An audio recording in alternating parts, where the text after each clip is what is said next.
And today our speaker spark is our own Cynthia Greb, who has people on here from Mount Shasta and Warrington and other places. So in my talk to Cindy, slightly, oh, you left your notes up here, Annette. I'll put them over here. In talking to Cindy before, she started, well, we're not going to go into her whole history, but she started her spiritual journey in creation spirituality in California with Matthew Fox. How many of you are familiar with who Matthew Fox is? Let me ask it a different, who doesn't know who Matthew Fox is? Wow. You might just want to, I know you're not talking about that, but Matthew Fox is a renegade Catholic priest, or maybe I shouldn't say renegade. Yeah, go for it. And he's still around and he has a lot to say. I was graced to hear him years ago in Chestnut Hill, and when he was talking in an Episcopal church there. But he talks about creation spirituality, and she's steeped in that. But she studied for her ministry school. She studied at our local, I won't say competitor, but which is our local spiritual group at Pebble Hill. And that's where she obtained her ministry. And then she joined us. So today we're going to hear about my journey with Sky Woman. So without further ado, Cindy, please come and share with us.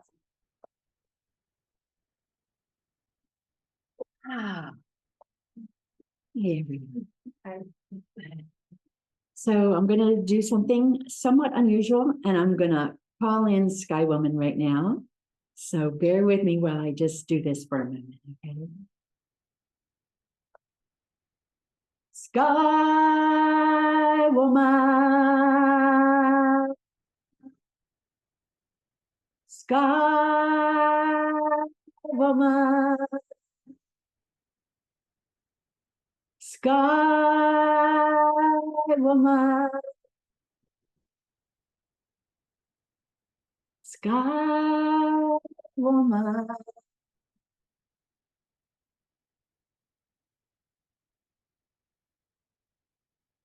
I feel better. So the reason I'm here today is because I was told that it's important for me to share this story. And those of you who know me from Facebook know I'm usually quite an open book. There's very little I'm not willing to share with the world, but this particular part of my spiritual journey has been a secret. This has been a secret from everyone I know, except for one friend knows a little bit. So I'm coming out of the closet today to share with you this secret part of my life. And I'm doing it here. I chose to do it here because this is a sacred container and I feel safe with you all. So I'm a little nervous, which is not typical for me. So I'm going to just start with the journey. My spiritual journey began way before this, but the Sky Woman journey did begin 20 years ago in Oakland, California. I had received some dreams that led me to believe I was supposed to get my graduate degree. And because I had heard Matthew Fox, I picked up a brochure at one of his talks, and it was the University of Creation Spirituality. And when I looked at it, I was like, yes, yes. And I made plans to move across the country to California. And this from a woman who up until then had spent her whole life in Bucks County, except for college was in Bethlehem, which is just 45 minutes away. So it was a very big deal for me. Before I left, I emailed all my friends and said, if anybody knows anybody who lives near Oakland, please let me know, because I'm a little nervous about this, big trip. And I got two names. One became my landlady, housemate, and friend, and the other became a boyfriend for a time. And his name was Harold. So one night I was at Harold's apartment and he said, I'm going to go hear this woman channel Hiawatha. And I just went, Hiawatha? And my ears perked up because it's a Native American man. And you know that I love Native American everything. So I said, please, will you take me with you next time? And so he did. But to my surprise, when we got there, it wasn't a channeling and typical kind of channeling, and it wasn't Hiawatha. There was this petite little woman there whose name is Andre Morgana. And she was going to not channel, but incorporate this spirit.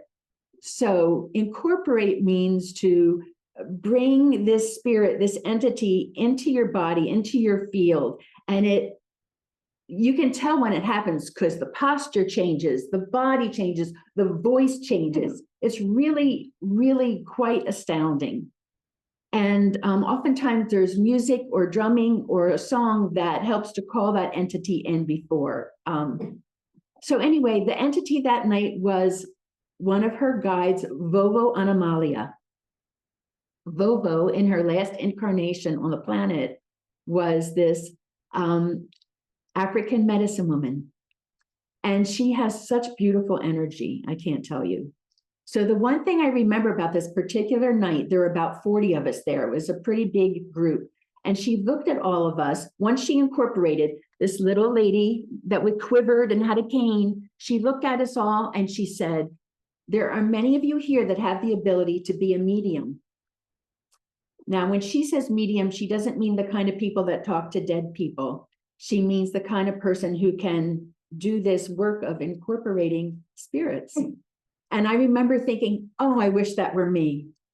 With all my heart, I wanted to be one of those mediums. And with equal assurance, I was so sure I couldn't do it, that was not in my field of abilities. I was just so clear I couldn't.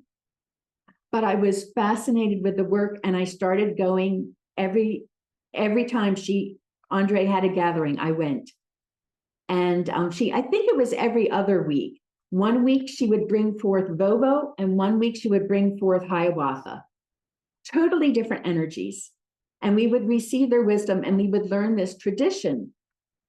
Now, Andre never, ever, ever mentioned this word, but because of all the reading I'd done about all things shamanic and esoteric and mystical, I knew that I started having this suspicion that this was either Umbanda or Candomblé work.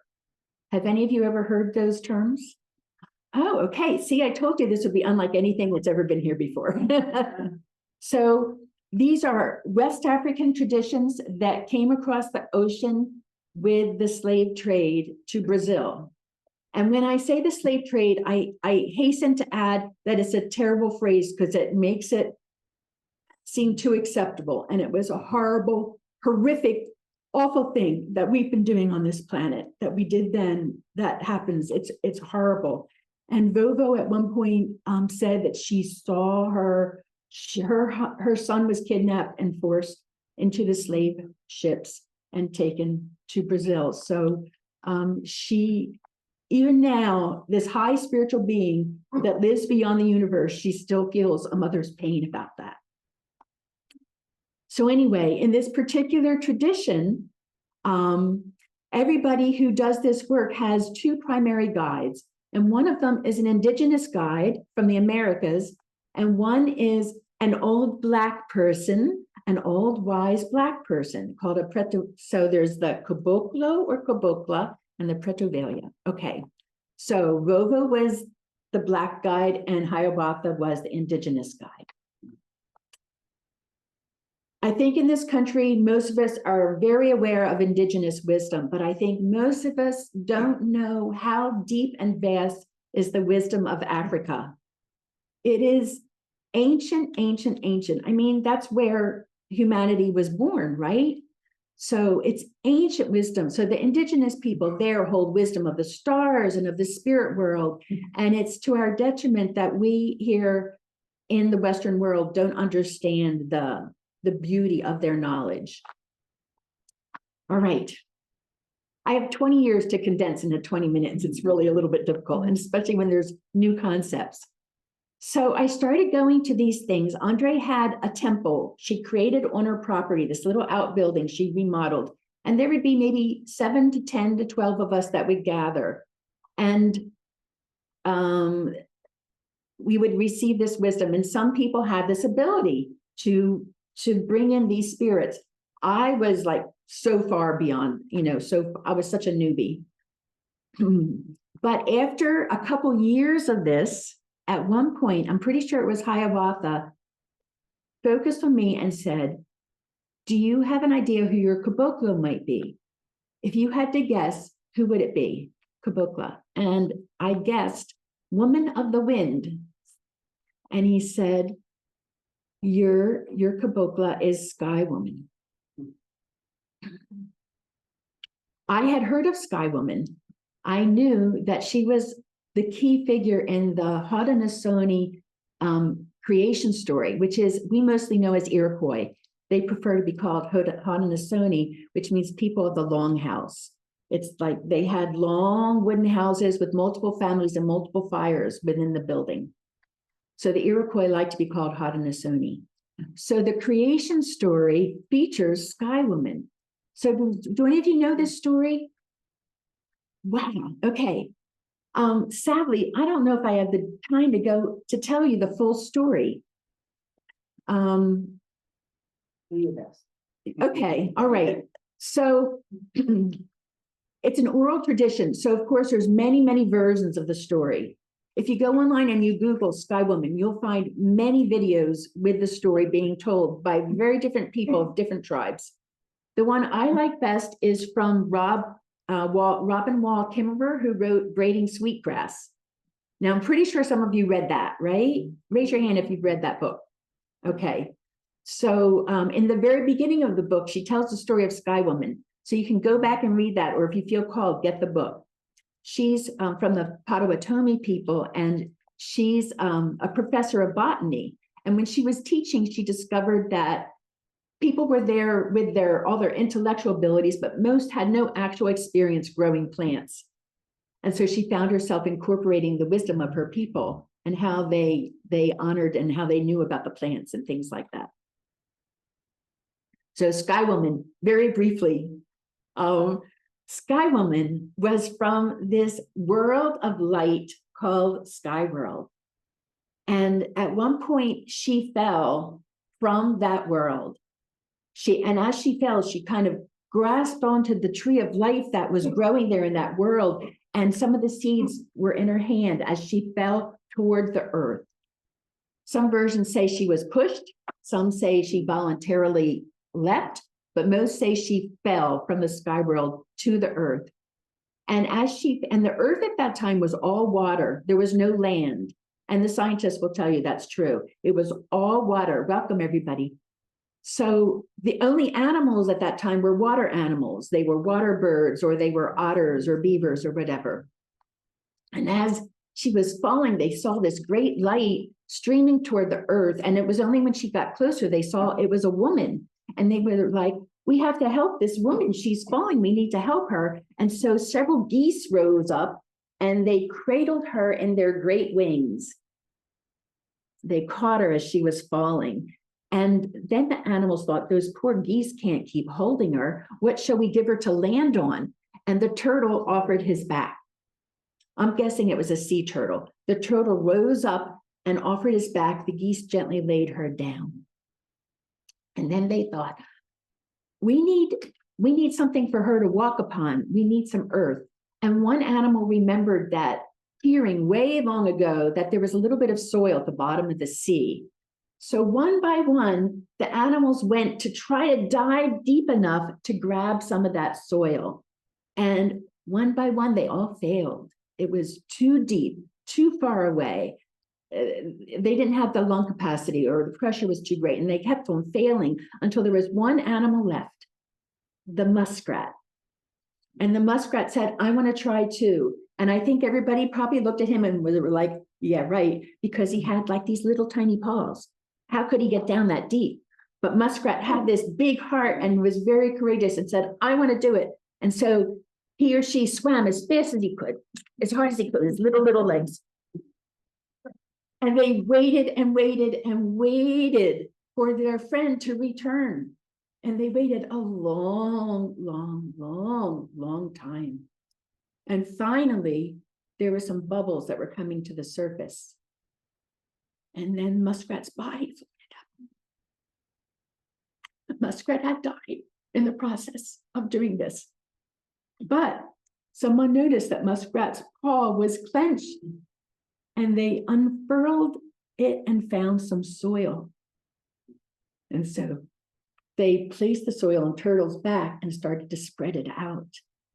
Sky Woman was so filled with gratitude for the kindness and generosity and sacrifice of these animals that, like any good Indigenous person, she began to dance.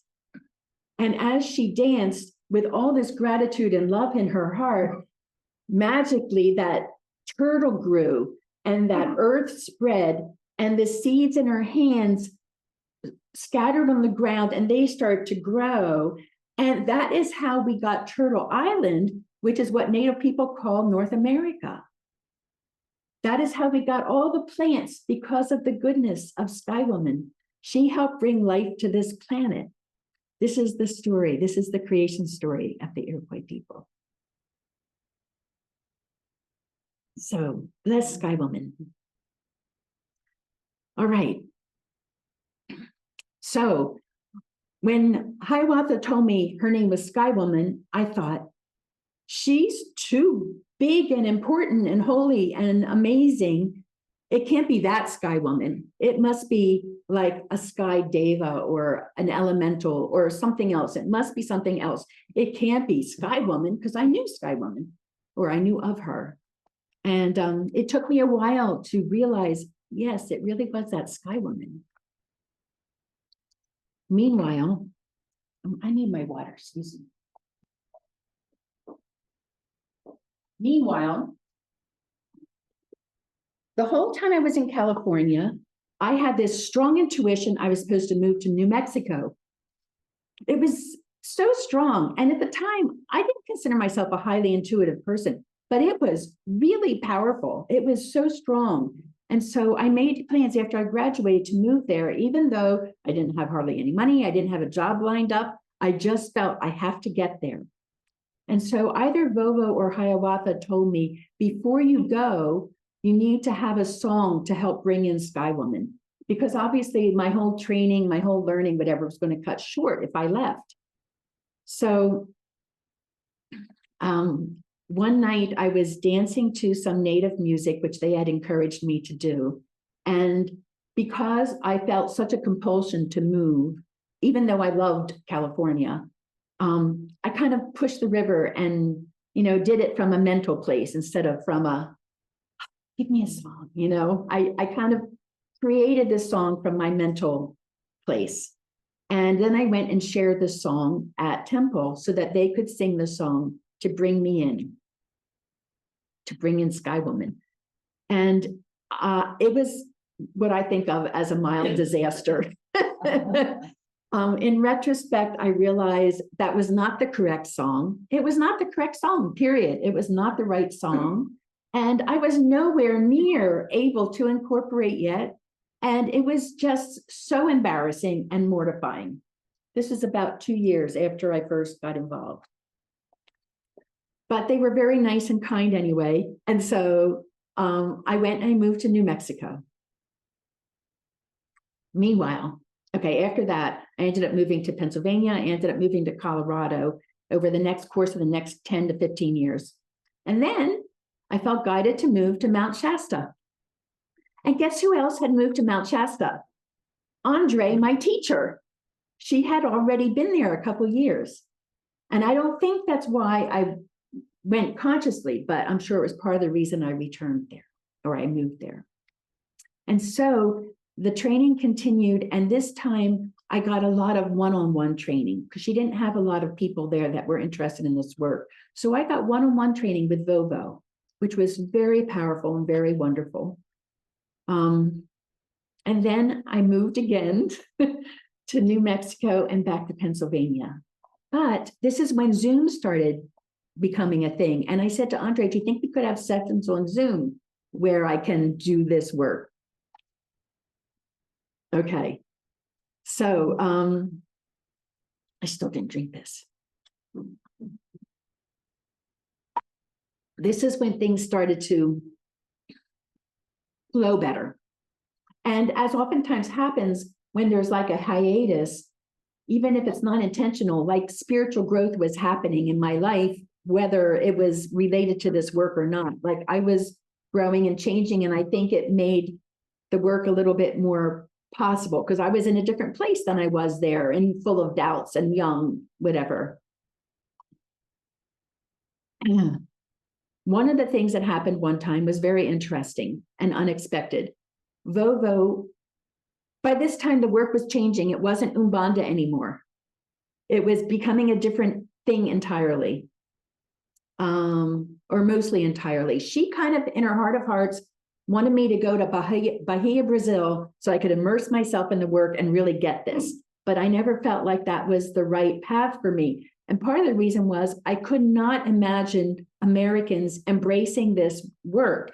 Like I could get them watching someone channel somebody, but to see, you know, for these drums and these songs in Portuguese, and then the medium dresses in the clothing that's appropriate for that deity or that entity rather, including like a veil or beads going over their face so we can't even see their face. It would just be too foreign. I don't think people would want to come. So it started to change. And Vovo asked me one time, do you have any crayons or colored pencils?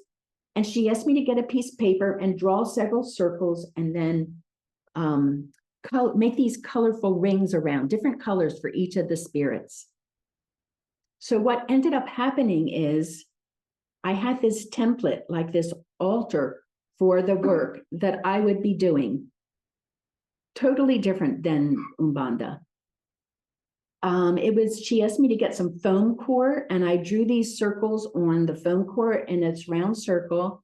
And at the top was Great Peacemaker. I have to tell you that. I'm running out of time. Bear with me. Here was Hiawatha.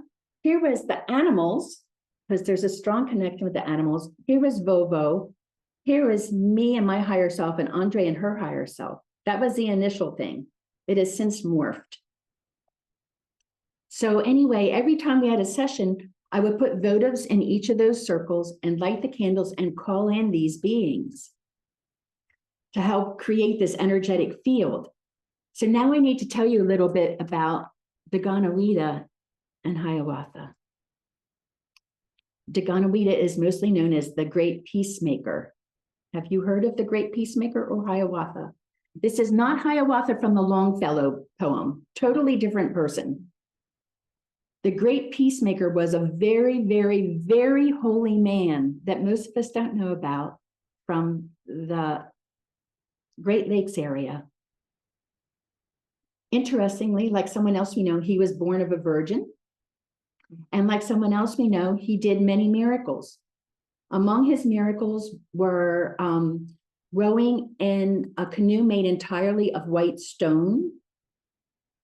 In another story, he was in a canoe and he caused it to fly over the water. He walked on water like someone else we know. And there's other miracles that are much bigger, but I don't have time to go into them. Peacemaker's mission was to bring peace to the nations because the tribes at that time were warring with one another. And there was a lot of fighting. And he was like, this isn't right. We need peace. We need peace. Why? We should come together as allies. And so he recruited Hiawatha because Hiawatha was a great orator with a great voice and great confidence. And they worked with this woman named Jagonsase, who offered her home and was like the feminine energy to help bring people together. And I don't have time to tell this whole story, but long story short, after a lot of hard work, We'll have some questions. there will be questions. After a lot of hard work, the Iroquois Confederacy was founded. Have you heard of that in your history? Because our democracy is founded on this. This influenced our democracy. Our founding fathers had heard of this through their connections with some of the native people, and they realized the benefits of it. So the Iroquois Confederacy, which was initially 5 tribes and then one more, created this model that our own country is based on. All right, I'm gonna zip to more current. a few months ago, Vovo did something different that really resonates with me. She said, now take this altar that we've created and take it outside into nature. Don't use the candles, but create this outside in nature. And so I began doing these, creating these circles outside that began to feel like mandalas. And it was so much fun to do. And then I would sing in these beings. And my understanding is that it brings them down and kind of anchors their energy into the earth where we need it. It's bringing down that peacemaker energy, that love energy, that holy energy, and it's anchoring it here on the earth. I think I have time to show you slides for a few minutes. Do that. We'll just cut. Okay, no, we're not. Okay, I won't do that. Jennifer, if you're willing, could you just put up the last slide? Just the last one. You don't, well, there's like 19 slides. Here, she's dipping through fast. Perfect. Keep going. Great. So here's some of the ones I created, and oftentimes I'll find hearts afterwards. That happens a lot. Those are little tiny scallop shells. Oh. All right. So that's the most recent one until this morning when I made one out there near the creek. So I want to tell you one more thing before I go into a meditation, because Suzanne gave me permission to change a little bit. So we do the meditation so it's recorded as Andre requested. So I just want to, first of all, thank you for your patience with this story, and for letting me unburden myself with this secret. But I want to tell you that the reason this is important is this is such a pivotal time on our planet, right? We know this, right? It's not just what's happening politically and environmentally. It's not just the wars, but like we're in the midst of this massive change from an old way of being to a new way of being. So this is an incredibly important time on the planet. And there's a lot of beings that are here to help us.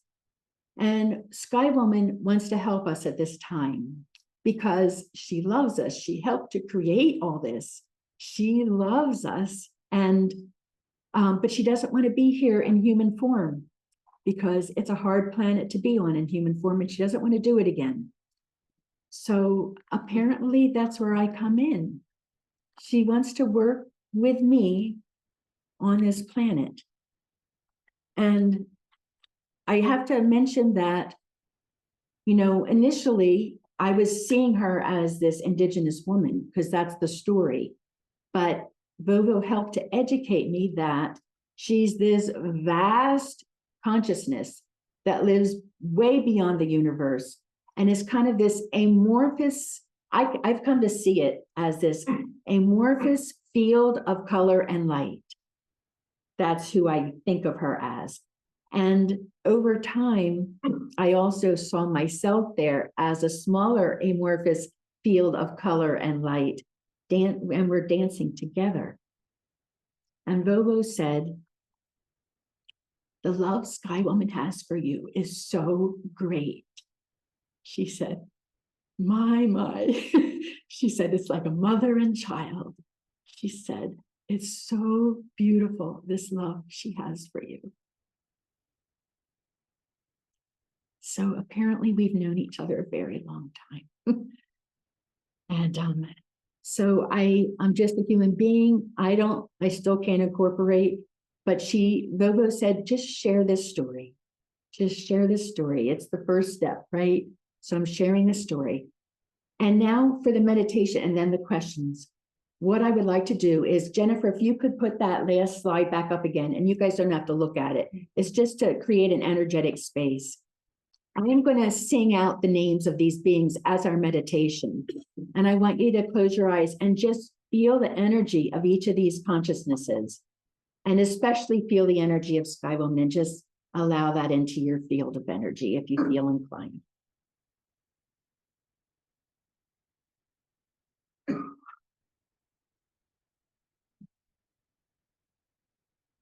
Great peacemaker, peacemaker, peacemaker, de gran vida, peacemaker.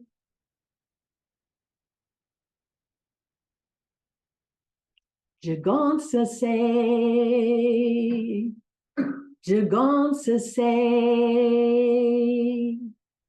gigante say, gigante say. Hiawatha, Hiawatha, Hiawatha, Hiawatha.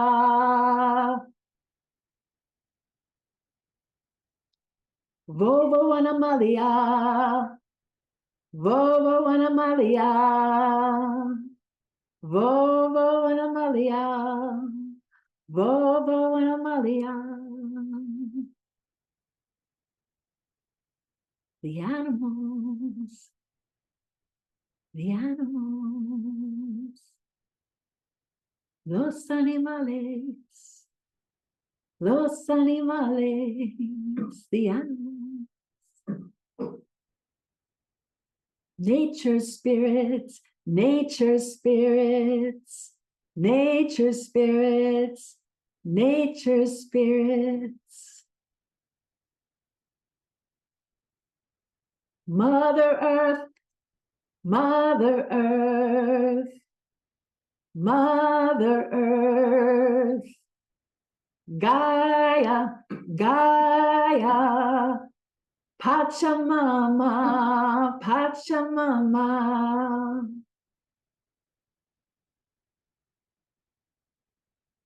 The universe, the universe, the universe, el universo, el universo.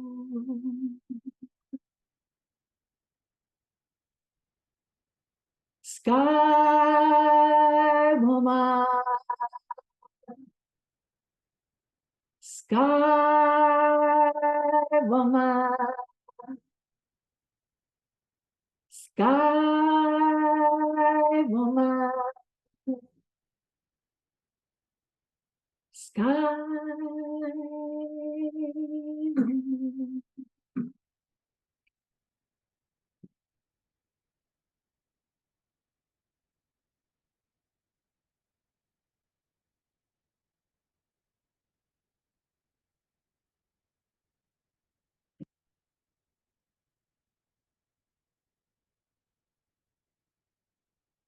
Thank you, everyone. Thank you for listening.